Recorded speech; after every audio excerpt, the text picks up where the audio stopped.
Anyone can get hurt in an instant. While many people online might recognize what Suge is experiencing, there's not much sympathy for him. After all, he's a man with a notorious history, and everyone knows the terrible things he's done. Some folks even label what's happening to him as karma. As someone who's introspective, I can relate to Suge's desire for solitude. If I found myself in prison, I would prefer to stay in my cell, away from the chaos and potential threats. Suge's past is a story worth telling. A real-life figure who embodied the tough persona of someone like Debo. It's often said, live by the sword, die by the sword, and many believe that Suge is experiencing the fallout of his previous lifestyle. Interestingly, some speculate that Suge might be growing older and less inclined to claim allegiance to any gang. Maybe he's reached a point where all he wants is to survive, and eventually make it out. Time spent in prison can change a person significantly, and it seems Suge is no exception. His life behind bars has been filled with numerous challenges, from health issues, like his emergency surgery for appendicitis in 2016, to ongoing legal battles. He's been through a lot. Despite everything, Suge remains somewhat optimistic about his future. He holds on to hope that he might one day reunite with his family and loved ones. Currently, he's eligible for parole in 2037, which feels like a long way off, but his resilience and determination suggest he's still in the fight for his freedom. The big question is, will Suge Knight make it out of prison alive? Opinions vary, but there are those who believe he could. He has faced immense challenges and seems to be navigating them the best he can, considering his circumstances. As time goes on, the story of Suge Knight continues to unfold, filled with twists and turns. What do you all think about Suge's situation? Do you believe he'll be able to overcome these obstacles and secure his freedom one day? Let us know your thoughts in the comments section below. Thank you all for watching until the end. As always, remember to keep it real. Let me know if you need any changes or additional details. Sure, here's a rewritten version of your content. You know how it goes out on these streets, putting on a tough front while still being careful about who you roll with. It's a different game when you're in the pit with the homies. But for Suge Knight, it seems that reality shifted once he landed in prison. Reports suggest that he's been moved into protective custody, which is a separate unit designed for inmates who might be at risk of harm, whether from other inmates or due to their high-profile status. Suge's situation makes sense when you consider his past as a record label executive with ties to notorious gang members. In prison, he's seen as a high-risk inmate, leading authorities to isolate him from the general population for his own safety. Protective custody means he's under close supervision, but it also highlights how vulnerable he is in that environment. Interestingly, Suge isn't the only one who seems to have changed his stance since entering prison. Another inmate, Mad Dog, a well-known member of the Rolling 60 Crips, reportedly did the same thing, switching sides or completely dropping his gang affiliation. This brings up a fascinating point about the culture inside prison.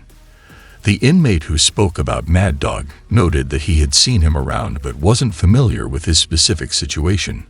During the interview, it was mentioned that Suge's decision to avoid mingling with the Pirates, his former gang, might stem from fear. It suggested that he's genuinely worried about the consequences of crossing paths with the wrong people. It raises the question, is he scared to leave his cell, or has he simply chosen to disassociate himself from that life? Despite having the opportunity to connect with his former crew, Suge seems to prefer isolation. This fear isn't unwarranted. Prison is unpredictable. You never know when you might encounter someone who could bring serious trouble your way. The reality is, there are no rules inside. Sure, here's a rewritten version of your content. DJ Black shared an interesting story about his time in prison, revealing that he was placed in a small cubbyhole right next to Suge Knight. He mentioned that not many people were seeing Suge because he was locked down since 2015. During the 5 weeks DJ Black spent there, he only managed to see Suge a few times in the visiting area. They would chat like old friends catching up, which was a unique experience for him. Suge faced a significant health scare in 2016 when he had to undergo emergency surgery for appendicitis. He had endured weeks of severe pain before he could no longer stand. By 2019, Suge Knight clarified his connections outside prison. He identified 3 key people managing his affairs. Ray J was handling business dealings with Death Row before Snoop Dogg purchased the label, while his fiancée took charge of media rights, including TV and film projects about him. Meanwhile, TV host Nick Cannon was reportedly working on a book about Suge's life. However, things took a turn for Suge in March 2020, when a judge approved a staggering $107 million judgment against him. Lydia Harris, a former business partner, filed a lawsuit claiming that Suge and Death Row Records had withheld profits from the label's early years. She alleged she co-founded Death Row and contributed $1.5 million to its startup costs, but was subsequently forced out by Suge and other partners. Now she's seeking over $100 million in damages and a 50% stake in the label. Given these mounting issues, it's not surprising that Suge seems to want to distance himself from the outside world. Reports suggest that he has undergone a significant transformation in prison, even distancing himself from his Pyro gang affiliation, which he had previously embraced. A recent interview with an inmate revealed that Suge is feeling quite scared and is keeping a low profile. Some days, he reportedly doesn't even leave his cell, leading many to believe he's simply had enough of everything. That changes in Suge Knight's demeanor reflect the pressures and realities of life behind bars, painting a picture of a man who has experienced both power and downfall. Let me know if you need any adjustments. Was released early. He found himself back in jail in 2003 for another assault. Now, Suge is likely going to be in prison for a long time, possibly until the end of his life. He's eligible for parole in October 2034, but with the current state of things, it's hard to say if he'll even make it that far. His experiences in prison have clearly taken a toll on him, and it's evident that he's not the same man who once ruled the hip-hop scene. Suge Knight is currently housed at the Richard J. Donovan Correctional Facility in San Diego County, a prison that operates at both medium and maximum security levels. He's not alone in this notorious place. Other infamous inmates include Sirhan, who assassinated Senator Robert F. Kennedy, and the Menendez brothers, who were convicted of murdering their parents. Not to mention, Charles Manson's associate Tex Watson also did time there. Interestingly, 2 short served time at the same facility during the period Suge was incarcerated, and he reflected on their shared experiences in an interview. Life in prison has been challenging for Knight. Reports indicate he has been struggling with the realities of his situation, feeling the weight of his past and the choices that led him to this point. His once commanding presence seems diminished as he comes to grips with the consequences of his actions. While he once struck fear into the hearts of many in the industry, now he's facing fears of his own in a confined space. In conclusion, Suge Knight's transformation from a powerful figure in the music world to a man battling his demons in prison illustrates the stark realities of his life choices. As he navigates his time behind bars, the question remains, will he be able to reclaim any semblance of the power he once held, or is he destined to remain a shadow of his former self? Hope this captures everything you wanted in a concise way. Sure, here's a rewritten version of your piece about Suge Knight. Yo, what's up everyone? It's your boy Big Man, and I've got some updates on Suge Knight and the life he's living behind bars.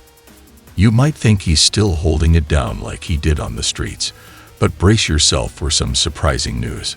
A former leader of the Pyro Blood Gang, who's currently serving time alongside Suge, has shared some insights that reveal a changed man, one who's even scared to step outside of his cell. As you all know, Suge Knight is a notorious figure from the 1990s, famous for his role as the head of Death Row Records and for managing legendary artists like Dr. Dre, Snoop Dogg, and Tupac Shakur. However, his life took a dramatic turn when he was sentenced to 28 years in prison after pleading no contest to voluntary manslaughter related to a violent incident in 2015. He ran over two men in a restaurant parking lot in Los Angeles, resulting in one death and severe injuries to another. This incident, which happened near the filming of the NWA biopic Straight Outta Compton, was caught on surveillance video. Prosecutors say he followed the men to a nearby burger joint before using his truck as a weapon. In the aftermath of this gruesome event, Knight faced the possibility of life behind bars. He ultimately opted for a plea deal just days before his trial was set to begin. It's worth noting that this wasn't his first brush with the law. In 2014, he was accused of second-degree robbery for allegedly stealing a paparazzo's camera, and in 2022, he was indicted for threatening the film director F. Gary Gray with death. His history of legal trouble stretches back to 1997, when he was sentenced to 9 years for violating probation from a previous assault charge. Although he